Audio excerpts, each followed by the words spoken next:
Hi and welcome to Hopping Chef. You're with Chef Shantanu and I'm going to make one of the most amazing desserts. That's a toffee banana.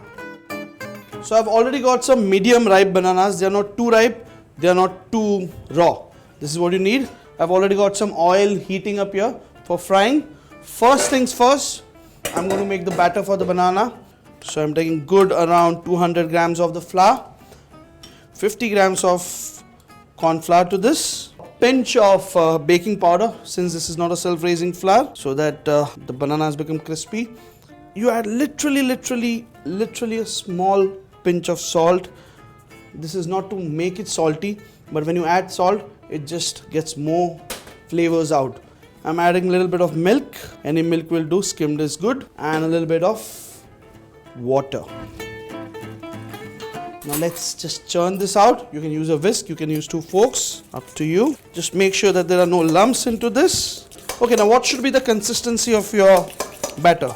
Now obviously this is too thick, so I'm adding a bit more water to this. Don't be way too vigorous with this.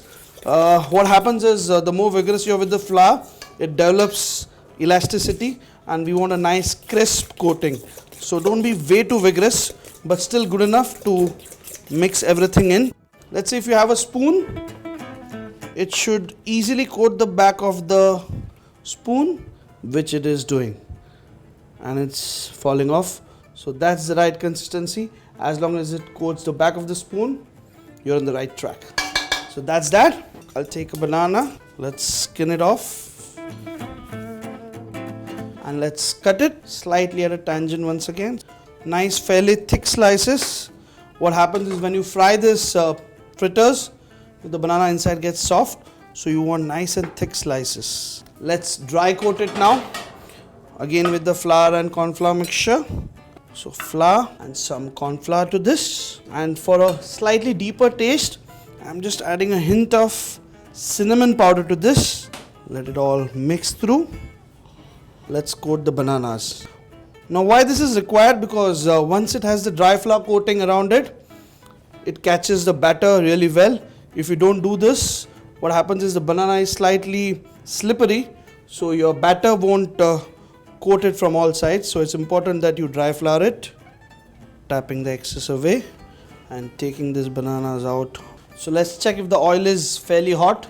I'm taking a splash of water. Yes, it is.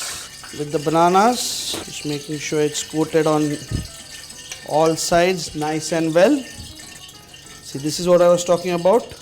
It coats it from all sides.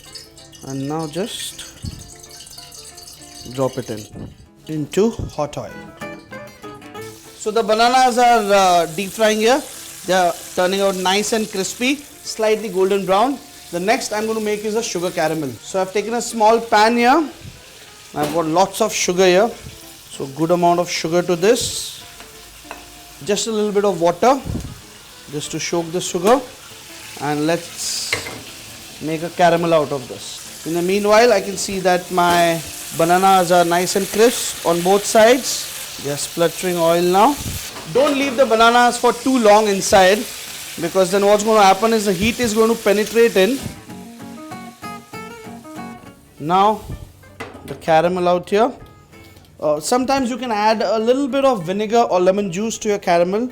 What it does is sugar sometimes crystallizes and doesn't really become a nice caramel. So if you add any sour thing, something like a vinegar or lemon juice, it prevents it from crystallizing. I'm adding more sugar to this and keep on turning it. Be very careful with the caramel. If I tell you stories in my kitchen, there were fairly young chefs who were playing with caramel, and if you get burned with this, God save you, it's a very bad burn because the sugar literally sticks to your skin. So slightly be careful when you're making caramel. So use something like a nice long chopstick or a spoon to mix this and stay away from it as much as possible. It will change color to a light golden brown, and which was translucent white. Now it's slightly turning golden. You don't want too dark a caramel because then it turns bitter. So take it around 30 seconds before you want the right color. But right now, this is just perfect, as I would have liked.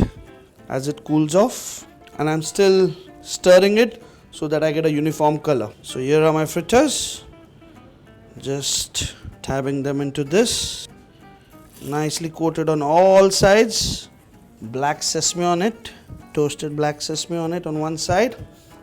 I've got some ice cool water here. Pick this up and drop it straight into the ice water.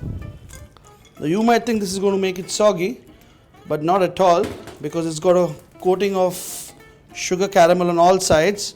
So rather than being soft and soggy, it's going to be more crisp. Let's take it off now.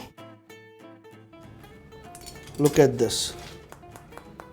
So it's not soggy anywhere. It's nice and crisp. Drain off the excess water. Let's take a nice little black plate here. These are some glass noodles that I have deep fried previously, just as a base. So I'm just taking this, drizzled over the nice crispy toffee bananas, ready to be served. Or even if you've got a melted caramel ice cream, you can just spoon it around. Here we go. I mean, that's for you, but I can't just resist it, so I have to binge it. Gorgeous. Simple, so you should try it. It won't disappoint you at all. I'm sure you'll be happy with it, and when you're happy, don't forget to subscribe to our channel.